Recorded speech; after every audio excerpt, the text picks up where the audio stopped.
Bismillahirrahmanirrahim. Assalamualaikum warahmatullahi wabarakatuh. Kembali dengan saya Mutia Ola dan masih bersama channel saya Mutia Ola. Oke guys, jadi pada video kali ini saya akan membuat video tentang jangan lakukan hal ini jika kamu mau usaha. Jadi ada beberapa hal yang tidak kita boleh lakukan ketika kita mau memulai usaha. Ada 4 hal yang saya rangkum pada video kali ini dan akan saya jelaskan satu persatu guys. Oke. Yang pertama, jangan kebanyakan mikir. Karena kebanyakan orang ketika memulai usaha itu banyak mikirnya daripada untuk memulainya. Stop untuk banyak-banyak berpikir, action saja. Dari action, dari kita memulai itu nanti kita akan belajar untuk tahap-tahap step by stepnya dan kita bisa memperbaiki apa kesalahan kita ataupun kita bisa mengevaluasi yang harus kita benarkan guys. Itu yang pertama. Dan yang kedua, terlalu peduli dengan omongan yang negatif. Oke, jadi di sini kita itu selalu kebanyakan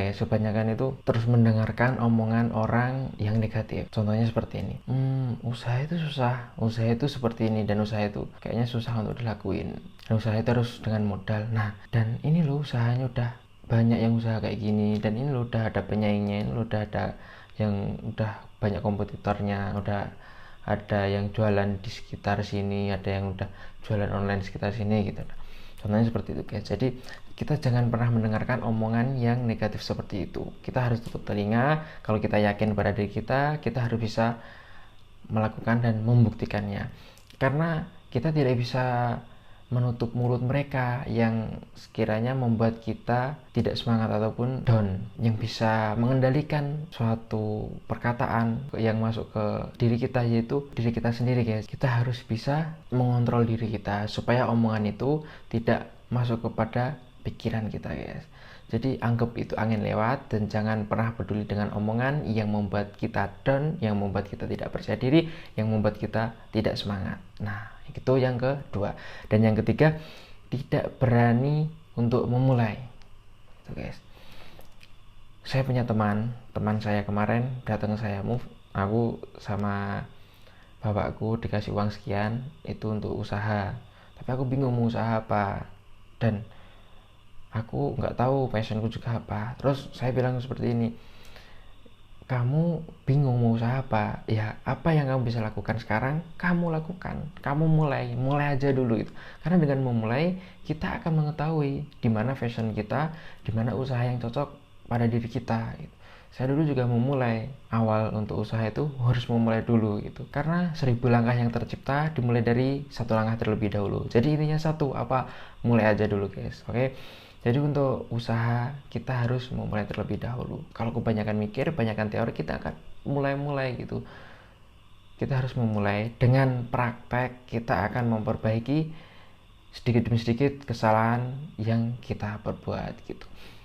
Because experience is the best teacher. Pengalaman adalah guru terbaik. Itu yang ketiga.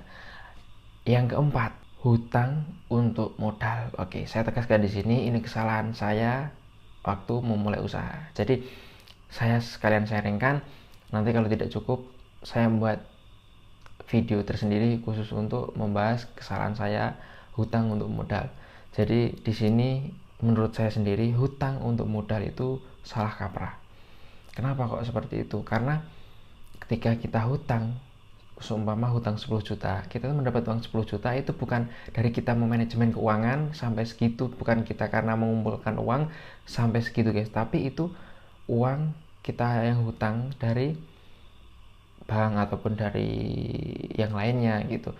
Kita mau mendapat uang seperti itu dari hutang, bukan dari kita memanajemen keuangan di usaha kita, bukan kita mengumpulkan uang yang kita kumpulkan, yang kita sisihkan dari usaha kita, tapi dari hutang. Nah, dan hutang itu membuat kita terlihat kaya, bukan membuat kita kaya guys. Jadi harus hati-hati dalam memulai usaha. Kalau kita hutang untuk modal, nah di sini nanti kalau yang saya alami loh ya, ketika kita punya hutang waktu usaha, ketika saya tidak mendapatkan orderan, saya bingung. Karena apa? Karena harus ada tanggungan yang harus saya bayarkan. Beda sama teman saya yang bisnis ataupun yang memulai usaha dan usahanya mulai berkembang tanpa hutang. Waktu orderan sepi, tidak ada orderan, teman saya itu ya biasa aja, tidak pusing terlalu memikirkan suatu tanggungan gitu. Kalau hutang itu memikirkan suatu tanggungan, bedanya di situ guys. Dan hutang itu membuat kita tidak tenang, beda sama orang yang usaha tanpa hutang, hidupnya akan tenang, santai, rileks seperti itu. Oke, mungkin hanya itu pembahasan pada kali ini. Pada video kali ini kurang lebihnya saya mohon maaf apabila tidak setuju dengan persepsi yang saya buat, yang saya sampaikan pada video ini. Silakan tulis di kolom komentar dan kita nanti akan diskusi dan berargumentasi bareng-bareng di dalam. Oke guys, semoga channel bermanfaat dan jangan lupa like, subscribe, dan bunyikan loncengnya supaya saya tambah semangat untuk upload video terbaru di channel ini guys. Jika channel ini bermanfaat, silahkan share kepada teman-teman kalian supaya bisa bermanfaat untuk banyak orang dan teman kalian yang ingin memulai usaha. Saya Mukti Allah, see you next time. Goodbye. Assalamualaikum warahmatullahi wabarakatuh.